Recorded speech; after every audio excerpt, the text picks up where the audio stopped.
Hello friends, इस video में हम 1 अक्टूबर से लेकर 16 अक्टूबर का जो कर्क राशि का गोचर है उसके बारे में बात करेंगे, क्योंकि हम सूर्य के राशि परिवर्तन के हिसाब से बात करते हैं। तो यहाँ पे ये जो कुंडली आप बनी हुई है वो आपको 1 अक्टूबर का कुंडली है, जहाँ पे चंद्रमा आपके छठे भाव में है, कर्क राशि के छठे भाव में है।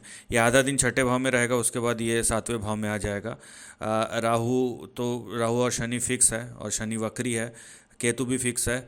गुरु जो है यहाँ पे देखिए, ये क्योंकि अभी यही तेज़ गति से यहाँ पे घूम रहा है, तो ये 18 अक्टूबर को यहाँ पे थर्ड हाउस 12th हाउस से फर्स्ट हाउस में आ जाएगा। क्योंकि हम सूर्य के हिसाब से चल रहे हैं और 16 अक्टूबर के हिसाब से चल रहे हैं, इसीलिए मैंने प्लेस यहाँ पे 16 अक्टूबर तक का ही देखेंगे। इसके बाद फिर जब सूर्य गोचर करके आपके तीसरे भाव से चौथे भाव पे आ जाएगा, उसके बाद हम देखेंगे गुरु किस तरीके से अपना प्रभाव देता है।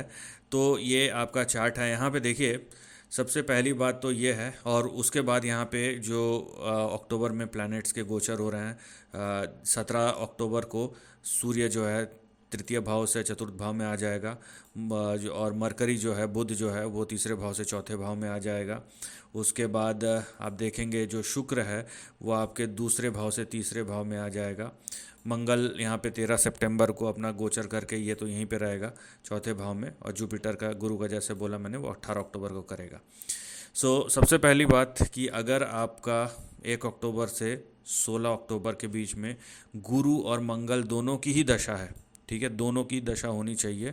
गुरु क्योंकि 13 अगस्त के बाद ये अपने पुनर्वसु नक्षत्र में जब चले गया, तो गुरु स्ट्रांग है, ताकतवर है जुपिटर रिजल्ट देने के लिए। तो गुरु और मंगल दोनों की ही अगर आपकी दशा है तो यहाँ पे आपको अच्छे गेंस मिल सकते हैं, क्योंकि मंगल बैठा भी हुआ है यहाँ पे चतुर्थ भाव पे। और मंगल यहाँ पे दसम भाव का लॉर्ड है और पंचम भाव का लॉर्ड है। तो मंगल और यहाँ पे अगर गुरु दोनों के होने चाहिए, तो दोनों के अगर आपको दशा है तो यहाँ पे आपको अच्छे रिजल्ट मिल सकते हैं। यहाँ पे देखिए, या फिर आपका गुरु, मंगल और चंद्रमा, ये तीनों की ही दशा है अगर, तो इसके भी आपको रिजल्ट मिलेंगे, क्योंकि गुरु की दृष्टि जो है वो मंगल पर भी है और वो चंद्रमा पर भी है। तो तीनों के अगर आपको दशा चल रही है, गुरु में मंगल में चंद्रमा, या चंद्रमा मंगल गुरु, या फिर चंद्रमा गुरु मंगल, जैसा भी कॉम्बिनेशन चल रहा है, तो आपको उसके रिजल्ट मिल सकते हैं।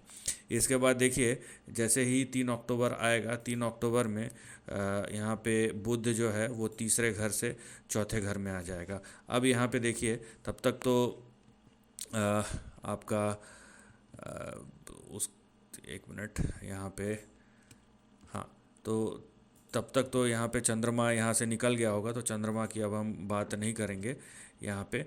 लेकिन यहाँ पे आप देख सकते हैं कि बुध जो है अब तीसरे घर को छोड़ के चौथे घर में आ चुका है।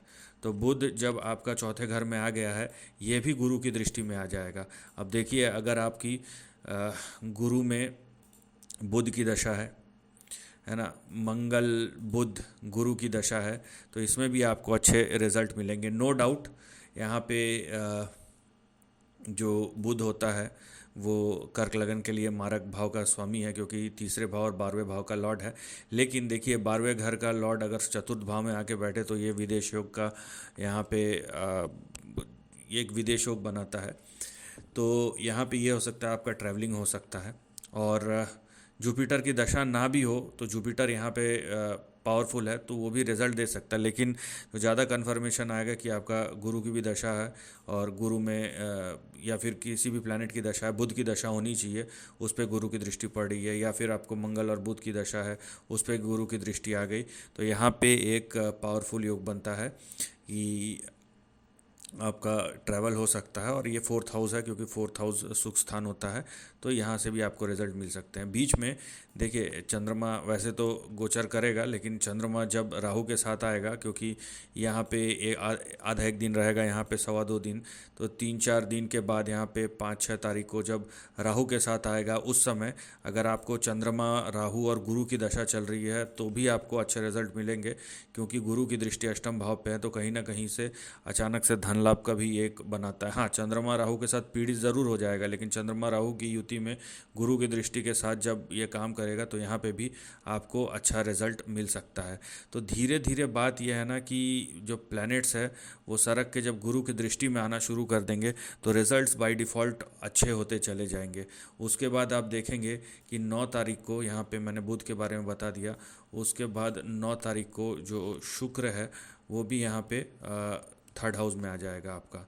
ठीक है, शुक्र जो है वो आपका 2nd हाउस से 3rd हाउस में यहाँ पे आ जाएगा।